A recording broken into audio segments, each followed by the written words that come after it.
From Judaism to Jesus Christ, Part 11, Eternal Marriage by Nancy Goldberg Hilton. Many of us think that blessings from God are for security, comfort, good finances, and health. But I know that there are many more ways that our Father in heaven can bless us if we are faithful. I had been single for almost 10 years and finally decided that it was time for me to find a husband and be sealed or married in the temple for time and all eternity.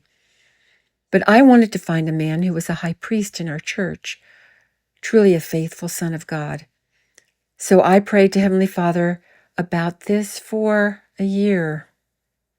I had moved to Salt Lake City and was a missionary serving in the family history library.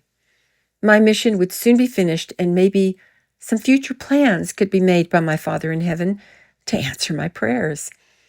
I had learned enough about the gospel and the power of prayer to understand that I had to ask. I knew that God knew what I wanted, but I had to ask, and I had to be specific in what I asked for. Then I left it up to my Heavenly Father. A few months before my mission was over, I met a marvelous man by the name of Lynn Mathers Hilton. His sister and her husband were also missionaries in the family history library. She introduced us. We fell in love. On the day I was released from my mission, Lynn was waiting outside of my mission president's door. We walked to my apartment.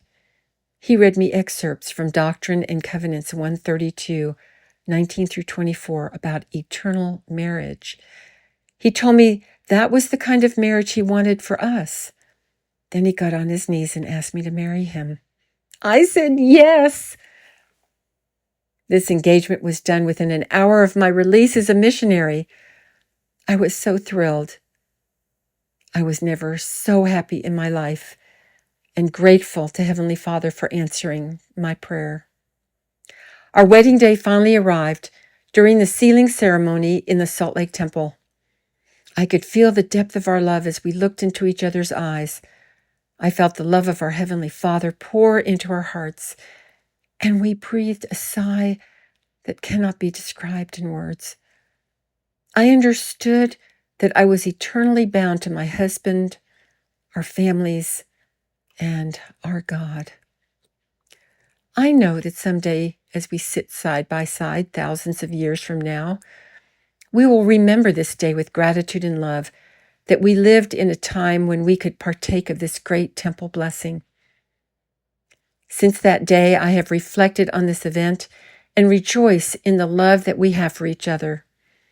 I have eternal companionship and eternal friendship with one holding the sacred powers of the holy priesthood, truly a faithful Son of God. I have great joy, peace, and comfort in my home with the family that is now mine. I will be with Lynn forever. What greater blessing from God can there be than this?